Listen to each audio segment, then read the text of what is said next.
Good afternoon mga kabagis. Kararating ko lang sa auto. Kaninang maga nagpakawala ako ng mga warrior natin dahil umaraw kaninang maga bago ako umalis. Pagbalik ko wala pa rin si Grisel. Alam mo may problema talaga si Grisel eh. Bumalik niya, di ba nawala yan, di ba? Kinabukasan bumalik. Nasa vlog ko yun, last vlog. Ngayon pinakawalan ko kaninang maga dahil umaraw. Ito sila. So, ang kulang si Grisel. Meron talagang attitude siguro dahil sa nagmamature siya. Hindi ko alam eh. Ayaw na naman umuwi. Kaya na nakapatong daw sa trap daw pero lumipad, umakyat. Hanggang ngayon hindi ko na makita. Parang may pinupuntahan siya.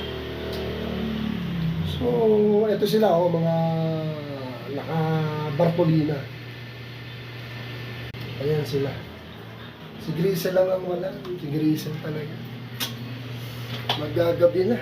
Nako. Sana makapagpahinga ako na uuwi siya.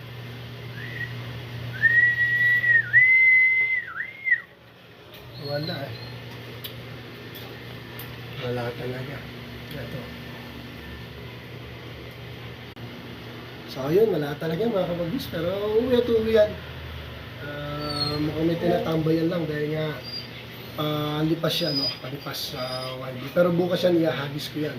Si Grisel, tsaka yung isa kong magandang kulay. Bahala na, niyak pa yun, pero malaki tiwala ko sa mga ibong ko. So, bukas sa bangbang tayo, magpapahagis ako ng magang-maga, alas 7, pupunta misis ko sa Balotondo. So, yun, abangan natin ha, yun ang magiging next vlog. Thanks for watching, mga kabagis. God bless. Thank you for watching.